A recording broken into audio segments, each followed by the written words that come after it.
très rapidement mu di le nouveau rebondissement donc le FMI demande un nouvel audit sur la fameuse dette cachée donc dans un contexte boo xamante ni le dossier de la dette publique donc revient au centre de l'actualité après les révélations sur des montants non déclarés ou sous-évalués. Le Fonds monétaire international demande un nouvel audit pour clarifier la situation financière du pays, une étape qui relance le débat sur la transparence, la gestion des finances publiques et les conséquences économiques de cette affaire. Tout d'abord, Dafé, je pense que la FMI veut travailler avec le Sénégal, mais il veut revoir, renégocier tout ce qui se passe concernant la dette cachée. Parce que récemment, Ndiaga, am na débat yi nga xamante ni soulevé waat nañ ko ci dette cachée. Après bi nga xamante ni le président de l'Assemblée nationale Ousmane Sonko def na benn interview foofu France 24 am na lu mu fa waxoon ci dette cachée bi ñoom ñëwaat nañ la FMI ñëwaat nañ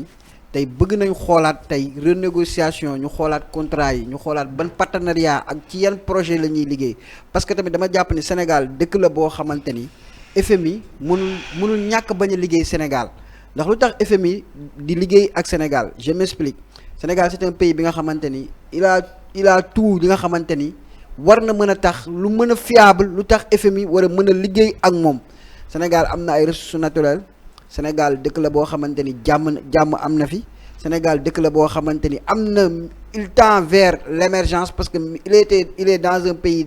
en voie de mën nañu wax ni en voie de l'émergence parce que am na ay grandes infrastructures kon économiquement la FMI peut travailler avec le Sénégal léegi nag problème bi nga xamante ni wàllu dette cachée bi soulevé woon na ko fi Sénégal jëloon na bor bi nga xamante ni dañ koo làq amaan dafa am bor bu nu làq wala amul bor bu nu làq ce débat là pour man ça doit être tiré au clair ñu xam qu'est-ce que c'est lan moo xewoon exactement après nag on doit passer à cela ñu amaat Sénégal bu bees léegi nag pour ñu amaat Sénégal bu bees ak le président Bassirou Diomaye Diakhar Faye ak gouvernement bi nga xamante ni moom la Al Amine Lo jiite man gis naa ni ci dynamique boobu lañ nekk di liggéey ak le ministre des finances actuellement gis naa ni ci dynamique bi nga xamante ni pour FMI ñëw ak Sénégal parce que Sénégal actuellement économiquement Sénégal est en train de trembler. mais Serigne Fallou est-ce que mën nañu wax ni la FMI en ce moment ni amuñu confiance ci li nga xamante parce que tey bu ñu demee ba xool bay def audit cela signifie que ni bëgg nañ xam fu xaalis du manquer confiance xam nga tey manque confiance bi fa la doon nekkee tey FMI mënoon nañ manquer confiance bi nga xamante ni le premier ministre d'alors dafa toogoon en étant premier ministre mu ni Sénégal dafa am bor boo xamante ni dañ koo làq. après mu toogaat. léegi nag sur ce le président de la République son excellence Bassirou Diomaye Diakhar Faye def na beneen gouvernement bi Al Amine Lo moo ko jiite te ci biir Al Amine Lo gouvernement bi nga xamante ni moom moo ko jiite dina am ay réformes yoo xamante ni ci la ñuy indi ci wàllu sujet dette boobu nga xamante ni dette dite cachée léegi dette cachée boobu noonu am na wala amul dañoo war a xam lan moo ci xew loolu mooy de un bu fekkee am na ñu xool nan la ñuy def parce que le président de la République il avait donné des directives à ce que qu'on paye tout ce qui est dette te Sénégal nguur bi ñu ñëwee ci loolu lañ nekk di dox ñu ngi nekk di fay bor yi kon man jàpp ma ni tey FMI am na benn levier bi nga xamante ni warul mën a bañ a liggéey ak Sénégal seulement que ni ce problème de dette cachée là moo ñu indi tey fii ñu ne. mais alors pourquoi faire l'audit pourquoi lan parce que tout compte fait tey jii nii Sëñ Fallou mi ngi mel ni tey nga lebal ma benn 10 000 francs. yow sa yoon warul nekk fan laay dugal 10 000 francs bi parce que tout compte fait dama la koy fay. léegi pourquoi faire l'audit man tey su ma nekkee tey banque centrale. ma war a sekk ak yow comme ça partenariat liggéey ci diggante lépp ak xam ne tous les états du monde sont endettés y a pas un état au monde qui peut pas dire que je suis endetté tey su ma nekkee banque tey war laa lebal xaalis yow nga ñëw nga nekk borom kër gi nga ne ma man kat damaa am bor boo xamante ni dama koo làq est-ce que man dinaa am kóolute ci yow. mooy confiance bi ma doon wax léegi FMI amul confiance ci Sénégal. léegi nag confiance boobu noonu FMI manqué am Sénégal léegi nag gouvernement bu bees bi nga xamante ne Al Amine Lo moo ko jiite tey gouvernement parce que tey ñàkk confiance boobu la ko doon indi tey président Bassirou Diomaye Diakhar Faye jàpp na ni bokk na ci problème boobee ñu naan dette cachée léegi nag loolu nag bu ñu ko épongé ba FMI amaat nag confiance ci Sénégal jàpp naa ni FMI va bientôt il va revenir travailler avec le Sénégal pour man c'est simple parce que s'il trouve que il n'y avait pas eu une dette cachée il faut reprendre à travailler avec le Sénégal parce que c'est le problème de dette cachée qui nous a moo ñu indi fii ñu tey fii ñu nekk nii problème de am da ngeen am bor boo xamante ni da ngeen ko te tamit nit ki nga xamante ni ça y a pas de fiabilité tey nit koo xamante ni da nga war a séq ak moom leb ak comme ça diggante ay leb ay nanga partenaire financier nga ñëw toog devant le public te état dafa am ce qu'on appelle secret y a ce qu'on appelle le secret d'état et c'est très important gis nga état donte dafa am loo xamante ni dafa am loo xamante ni puutum biir lañ koy wax ci biir état y a beaucoup de choses qui doivent passer mais à l'interne tey boo génnee ci biir sénégalais yi nga génn yow nga nekk kilifa gi nga ni dafa am bor boo xamante ni dañ koo làq tey ki la war a lebal bor tey est-ce que moom xelam dina dal ni est-ce que man bu ma la lebalee di nga ma fay est-ce que doo jëlaat bor boobu làqaat ko. ok Ousmane Serigne Fallou mi ngi wax lu am solo mais man tam dama bëgg nga gisee ko beneen sens xam nga moo di ban tey jii nii. L'impératif voilà peut-être on peut dire que ni FMI c'est pas forcé c'est pas obligé mais il faut liggéey ak Sénégal Serigne Fall. FMI il n'est pas forcé mais tey xam nga tey Ousmane Sonko bi mu ñëwee dani moom FMI il n'est pas forcé à ce que mu liggéey ak Sénégal preuve bi mu ñëwee dafa def ce qu'on appelle un redressement économique. te à travers ce redressement économique il a su gérer le Sénégal pendant deux ans ci biir 2 ans yi mu gérer nekk premier ministre tamit mi ngi doon fay salaire yi Sénégal mi ngi doon dox économiquement mi ngi doon dox mais tey économiquement tey boo sentir ni Sénégal amatul partenaire financier à travers l'international boo seetloo récemment le président Bassirou Diomaye Diakhar Faye dem na Allemagne lan la doon uti Allemagne pour avoir des partenaires financiers moo ko yóbbuwoon Allemagne. pour mu dekkalaat tey koom-koomu réew mi ndax tey président bu ñëw ñaan nga yàlla tey tabax ay chantier ñaan nga yàlla tabax ay école ñaan nga yàlla tabax ay hôpitaux ñaan nga yàlla tabax ay stade de nouveau stade parce que tey boo xoolee tey jóge nañ ci phase 1 bi nga xamante ni moo nekkoon terre bi ñu ngi jëm ci phase 2 te loolu yëpp ay projet la te ce sont des projets de grand envergure yoo xamante ni financement moo koy def te budget Sénégal attanul projet yu ñu toll. fa laay taxaw léegi supposons tey jii nii Ousmane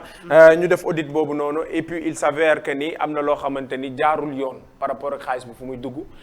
FMI gis loolu il se rend compte que ni tey ji confiance bi ma amoon ci Sénégal mënatuma ko am il se retire parce que forcément question de la dette odieuse day ñëw mais forcément question du régime précédent aussi dafay ñëw donc am na danger bu fi nekk. mais d'abord est-ce que la dette est réellement cachée. exactement mais supposons que mu nekk loo xamante ne c'est caché. d'abord li may wax mooy li yëpp c'est le président de l'Assemblée nationale moo ñu ko yóbbee. kan si ex wala Ousmane Sonko. ok nii ok. parce que moom moo fi wax am na dette cachée. ok plus de 1000 milliards yoo xamante ni dañu ko nëpp. dafa nekk koo xamante ni tey di wax naa ko fi la fois passée ma ne kilifa am na noo xamante ni warul waxee noonu waaw parce que tey ak lu munti am rek ak dette bi nu mu munti doon tey waa FMI am nañ le droit ne nañ def audit parce que audit la aussi parce que koo xamante ni yow yaa nekk ci biir réew mi yow yaa nekk ci réew mi yow yaa wax loolu asantuma la ak ñi nga xamante ni tey ñoom ñoo lay lebal xas nga ba wax loolu ne la dette est cachée tey yow dinañ la dinañ joxe des preuves nécessaires pour wane ne dette bi fa lañ ko caché. pour yow boo demee bay wax loolu aussi est-ce que aussi tu as les informations nécessaires aussi pour nga wax loolu tamit parce que des fois les politiciens ils parlent de façon politique. ils parlent de façon politique c'est-à-dire ñoom li leen ñor mooy seen ab politique seen stratégie bi ñuy doxalee pour ñoom ñu am benn audience wala ñoom ñu am benn vision wala ñëpp di leen bàyyi xel à travers li nga xamante ni moom la ñuy wax. beneen bi aussi mooy wax nga ko léegi-léegi nga ne FMI est-ce que c'est forcé pour mu liggéey ak Sénégal.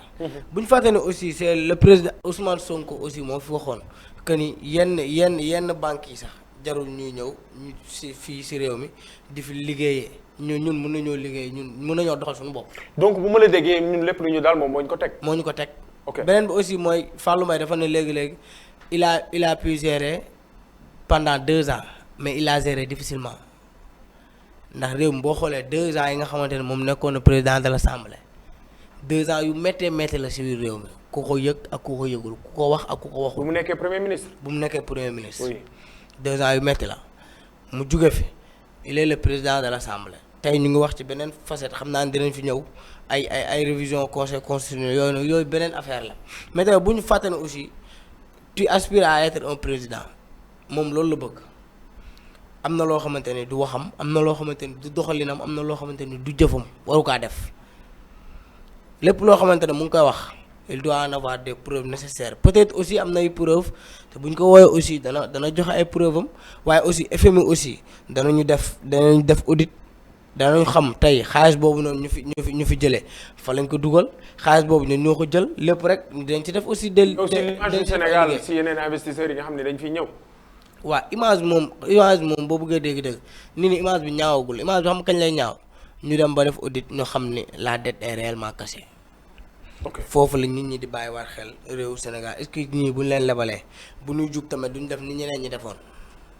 parce que aussi loolu la aussi parce que boo xoolee bu baax a baax ñi nga gis ñu fiy jàpp ñëpp lan la ñu lay wax ancien ministre ancien DG ñooñu la ñuy jël di leen yóbbu ci kaso yi di leen wax ni ñoom ñoo lekk alalu réew mi léegi tey boo ñëwee tamit di jëlaat alal di ko def ci réew mi tamit dina am garantie. waaye tey boo ko defaatee tamit dañuy jàpp ne ñii tamit est-ce que ñee nu ñu def ñii tamit bu ñuy jug lu ñu def loolu tax bu ñu fàtte ne aussi politicien waxam neex na wax boo xam neex na neexaay boo xamante ni tey balaa moo toog mun na la wax lu nekk waaye bu xasee ba toog après lu muy def wala buy jug tamit après lu muy def c'est pas la même chose. mais est-ce que itam jotul maanaam pour la dernière question ñu jéem a projeté wu dès à présent ci lépp loo xamante ni jëm na ci cadre futur ça signifie que tey jii nii supposons que la dette est réellement cachée les investisseurs ou bien les bailleurs fuient. xam nga ñu daal di daw tey jii nii ñu jéem a xool naka la ñu war a mën a doxale suñu réew parce que c'est sûr que ni. saa ñun amuñu koom-koom bu doxal réew mi. mais ñu xool leen alternative parce que c'est sûr que ni yenn projet yi boobaa dafay stagné. ba pare nii ñuy doxee gouvernement bi nii muy doxee nii réew mi du bouger. ok ndax amuñu maturité boo xamante ni noonu lañ ko bëgg nuñ ko bëgg a doxalee amuñu maturité buñ koy doxalee ndax am na noo xamante ni tey noonu la gouvernement war a doxee. am na loo xamante ni tey bu ko nit ñi di gis rek entre président de l'Assemblée entre président de la République tey seen xel day ñaaw sax ñoom ñi nga xamante ni ñoo leen di fal nañu jël souvent l'intérêt de la population l'intérêt de la nation sénégalaise ñu def ko au devant de la scène. c'est important ñu bàyyi intérêt personnel. d'accord jërëjëf am na solo on rappelle